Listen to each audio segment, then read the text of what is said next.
Good morning. Welcome back to the Broadcast Retirement Network. I'm Jeff Snyder, and this is BRN AM for Wednesday, July 8th, 2020. Here are our top stories. College students seeking alternative financial aid, and should the TSP be expanded to military spouses? Joining me now to discuss this and a lot more, Tara Falcone is the founder of Rise Up. Tara, great to have you back on the program this morning. Thanks for joining us today. Thank you very much, Jeff. Likewise.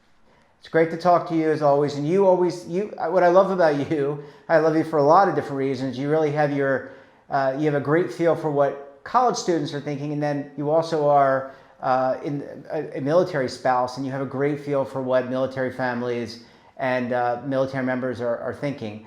So I want to start with college students. So obviously a lot of change. When we last spoke about 2 months ago, we were kind of in the height of the pandemic.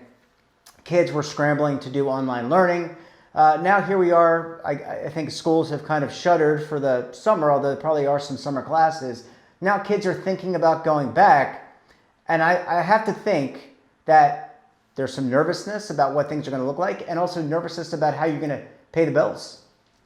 Absolutely. I mean, to be frank, especially with my kind of behind the scenes experience with Yale University, I know that it's not just the students that are wondering what the fall semester is going to look like. It's really the administration and the staff are trying to navigate very uncharted waters with regard to, how to handle this in the best, safest, healthiest way possible.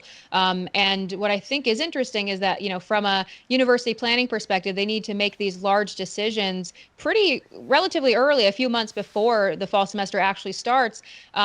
But there's still so much uncertainty with regard to, the second wave, as they're calling it, and whether or not, these cases are going to continue to increase. Yet they're kind of forcing students to make a decision right now about whether they will or will not be returning to campus. And so, there's a lot of incomplete information, which I think is breeding a lot of the uncertainty and the anxiety that students are feeling today. Well, there was always a lot of anxiety, I would assume, in terms of paying for college. And we have grants and other types of programs, student loans, and that's been in the news and part of the CARES Act. But also some concern that whether or not those grants will be there because colleges and universities were hit extremely hard by the pandemic. What can you tell us about paying for college and also taking loans and getting aid? I think what I'm hearing mostly from students right now with regard to uncertainty around paying for especially the fall semester is that it's just very difficult to wrap their head around the value that they're going to be receiving by possibly paying, the same amount that they were paying last fall, when they're really unsure what that experience is going to look like. I think higher ed would love to believe that, the full amount that students are paying is really only for the academic experience that they're getting. But let's be real, we've both gone to college. We know that there's a social aspect here too that, is a large part of the value that students perceive of going to college. So, with regard to how students view that value as having changed and how much they'd be willing to pay for college, how much of that they want to pay up front versus how much they want to maybe put onto loans. There's even been some talk of some students, thinking about putting these things on credit cards, which I highly, discourage people from doing. But, there hasn't been a lot of information coming out yet about how tuition will be adjusted, if at all. And so I think we still need to wait for a bit more information on that front. But, to be honest, I was a first-gen low-income student. I would be wondering the same things right now. Does this really make sense for me to pay for this semester, or should I wait for things to shake out a bit, to really understand the impact it will have on my financial life? Yeah, and you mentioned people considering using credit cards. I think there was a Barnes and Noble. I didn't even know there was a Barnes and Noble college and university study, but there is. And they indicate exactly what you said, that more and more students are thinking about putting their tuition, their books, other things on the credit card. That just seems fraught, a big challenge that would go backwards in terms of everything that we're talking about inside and outside our industry about paying down debt and just the high interest rates that you see on some of these cards. I think that could really set you back really far, but that's just my opinion, Tara. No, I mean, I completely agree. I absolutely discourage people from putting, large purchases that they can't pay for in cash today on credit cards. Of course, if you're putting it on the credit card just to get the points, and then you pay it off that month, that's fine. But putting a deferred payment onto a credit card is one of the most expensive things you can ever do. And so, if that is something that someone's considering, how do I pay for this? Definitely go for, the lower cost loans if that's what's going to help you afford your tuition payments. Definitely not put this stuff on credit cards. I mean, everybody's like, oh, the value of a college education will increase and it'll pay me back over time. Credit card interest is a very nasty, nasty thief. It will just continue to erode the value of your financial life into the future. Definitely don't recommend it. Yeah, well, I can certainly understand the trials and tribulations, and for these students who may have parents that have helped them in the past pay for college tuition and books, etc., they're also feeling a bit of a pinch because some may have been furloughed, they may have been laid off, they may have had their salaries reduced in general. So it's just not a great financial picture. I mean, is it your sense, Tara, that based on and you're working with a lot of these colleges, universities to provide some level of financial counseling and guidance for these and education for these students, but is it your sense that just in general people are just going to take maybe the wait and see approach and say, hey, what am I really going to get, and not be rushed into anything, even though they're kind of being, I wouldn't say pressured, maybe not the right word, but they're kind of being pushed in the direction to make a decision? Yeah, I will say I think people are waiting to obtain as much information as possible to make the best decisions for themselves. So you mentioned, parents assisting in paying for college and tuition, and that, a number of them have been laid off or furloughed, or have had their salaries decreased. We've also, seen with what has happened in the market so far this year, some people's accounts, whether it's an actual education account like a 529 or some type of investment account that was earmarked for education, has now maybe dropped in value.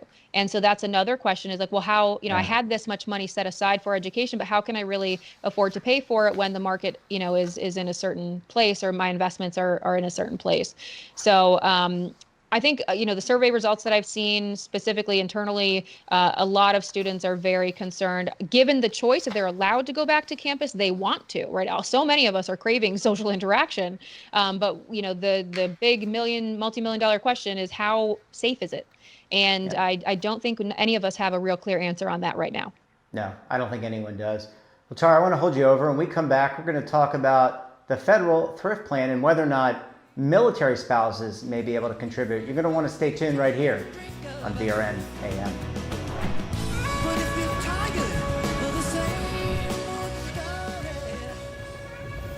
Imagine a new television network that will make you richer, healthier, and in control of your financial future.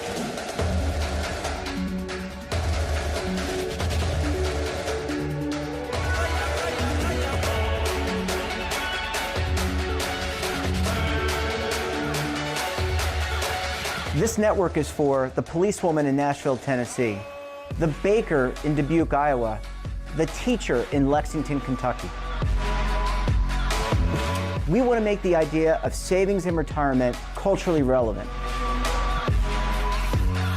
But what do you see as a defining issue of the midterms, especially for the smaller businesses? I mean, they are the lifeblood of the American economy.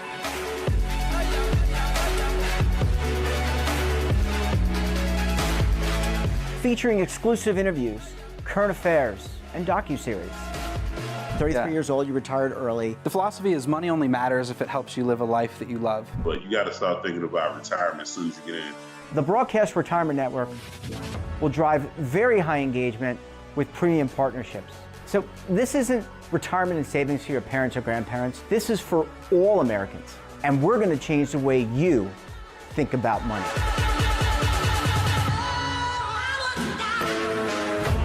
Welcome to the next frontier of retirement and savings. This is BRN, the Broadcast Retirement Network. The windows on our homes, they protect us and the ones we love, but they do much more. At Renewal by Andersen, making your home more comfortable is at the center of every window we make. It's why we custom build our windows in America and install them in as little as 1 day. It's why we build our frames with exclusive Fibrex composite material that's 2 times stronger than vinyl It's why our glass helps keep your home warmer in winter, cooler in summer, and quieter all year long. It's why we stand behind every window with a 20-year limited warranty. Why not help lower your energy costs while giving your home and family the best? Call 1-800-835-6525 to schedule a free in-home consultation. Buy one, get one at 40% off with this special offer. Plus, get special financing with no money down, no monthly payments, and no interest for 1 full year. Renewal by Andersen, the better way to a better window. Call 1-800-835-6525 now. Welcome back. We're talking to Tara Falcone. She is the founder of Rise Up. Tara, thanks so much for staying with us this morning. Of course, Jeff. It's my pleasure. Yeah, it was really great. Again, I love the insight into college students, and I also love the insight into the military. Really interesting thought process going on for many college students out there. Let's change gears, talk a little bit about military families. And I think lawmakers at the national level in the Congress are thinking about amending or changing some of the provisions of the TSP, the Federal Thrift Savings Plan, that is the 401k plan for federal workers, to allow for military spouses to contribute to the plan. I had not heard of this, but I happened to see the article, Tara, and wanted to get your insight into this, your thoughts. Yeah, as a military spouse myself, I had also not heard of it. And my initial gut reaction, if I'm being completely frank, is that the DoD has bigger fish to fry. This is not something that they should really be thinking about or expending any effort or resources on. And that's because there are just, I think, so many better options available for families to save and invest for retirement that are less fraught with potential administrative and record-keeping challenges, as something like allowing a spouse to contribute to their active duty member or their government spouse's TSP. Well, I mean, really important point. And I think when you're alluding to divorce as an example, first of all, how do you keep track of somebody, indicate whether they are an actual employee of the federal government versus someone who is a spouse? That's number one. And number two, if a marriage doesn't work out, how is that going to work? Because now you've got two accounts in the plan. Let's keep in mind the Federal Thrift Plan is the largest retirement DC defined contribution plan in the world. It's also the cheapest, right? I mean, it has like 3-4 basis points. It's like unbelievably inexpensive. So I could understand why people want to get in. But I think you make a really good point in terms of the administrative challenges, and then along with that, the educational challenges that come with educating military spouses. Although I know we've talked in the past, military spouses often get brought into financial conversations and education internally. Yeah, I think you really have to consider in this, or what I guess lawmakers should be considering, and perhaps they should consult credentialed, financial experts and military spouses such as myself, that the things they need to consider are the benefits worth the trade-offs? That my initial gut reaction is no. And that's because, again, the divorce rate in the military is significantly higher, because of the strains that are put on relationships due to deployments and things. There's also, this aspect of, how would that money be divvied up in the event of a divorce? You're also thinking, you mentioned fees. And while the TSP used to far and away be the cheapest retirement option, defined contribution option that existed, I mean, Vanguard funds are really giving them a run for their money now. So, you can find very low cost funds in a Roth IRA, for example. And I think the larger issue here that really needs to be discussed, or where I would encourage lawmakers and DoD to be directing their efforts, is actually on spousal employment. If spouses aren't earning earned income, they won't be able to contribute to any retirement plan, let alone their spouse's TSP. So to me, that's the bigger fish that they need to fry first, and then let's figure out where those dollars will go. But first, we need to focus on getting dollars in the hands of the spouses to begin with. Absolutely. And also, I have to think like childcare, education. I mean, if people are moving from base to base, which often happens in the military, they could even go abroad and serve in one of our bases overseas. That's an adjustment potentially for children. There could be childcare issues. All these things, I think, and we had chatted about this about 2 months ago. I mean, the other broader issue is probably just financial education. I think you make a really good point about Vanguard giving the TSP a run for its money in terms of low cost, but you've got to be able to know to save. You've got to be able to understand how to save in addition to be able to have the income to do that. Yeah, I think the general issue here is education and a focus on financial wellness. So my husband, John, who, as you know, is an officer in the Navy, we both together attended a military innovation conference that was actually put on by the Air Force in Las Vegas earlier this year before the pandemic hit. And the purpose of the conference was to focus on family well-being. And when we arrived, they were talking about these 4 other aspects of well-being, such as like physical fitness, mental fitness, spiritual fitness, things like that. But financial wellness was nowhere on their radar. And, obviously I raised my hand and said, hey, people, we need to be talking about this because it's not, money rules so much of our lives. You can't go a day without interacting with money in some way, shape, or form. It's just part of our society. And I think the focus really needs to be there, and educating people on, what saving for retirement means, how to invest responsibly, and then show them the tools to do that. But you have to start with that educational foundation first. And also post-military, right? Because people may do the 20 years or 25 years of service, and that may lead them out of the military at age 45 or 50, depending on when you come in.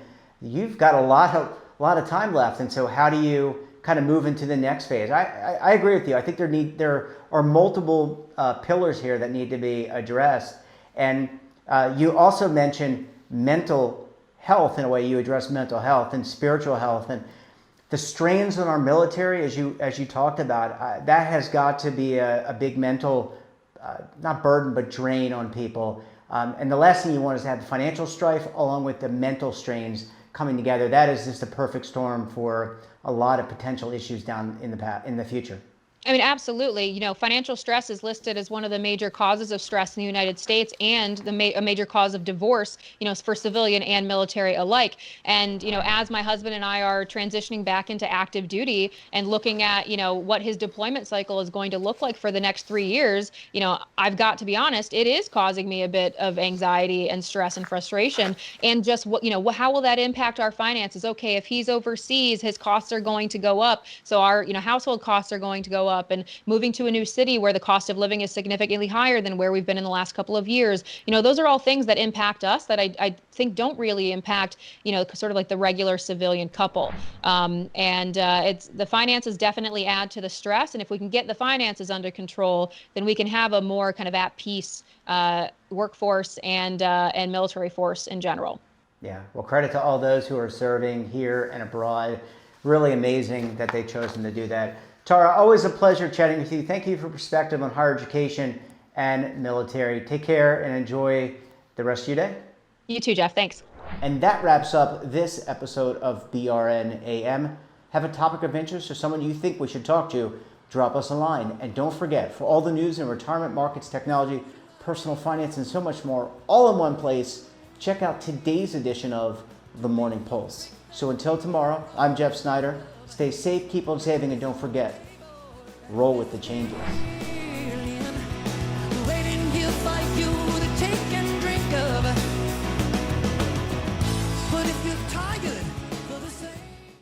Attention! The Centers for Medicare and Medicaid Services has officially authorized new benefits that Medicare Advantage plans may include. To get the benefits you deserve, you can call the Medicare Coverage Helpline. Hi, I'm Joe Namath. If you're on Medicare, this is important information. I called the Medicare Coverage Helpline and they instantly looked up my coverage. In this one simple call, they offered to enroll me in a plan that includes rides to medical appointments, private home aides, doctors and nurses' visits by telephone, and even home-delivered meals. The plan also includes dental, vision, hearing, and prescription drug coverage, all at no additional cost. Don't delay. Call to see if the new benefits are available in your area. Call the number on your screen now. It's free. Call 1-800-757-1451. That's 1-800-757-1451.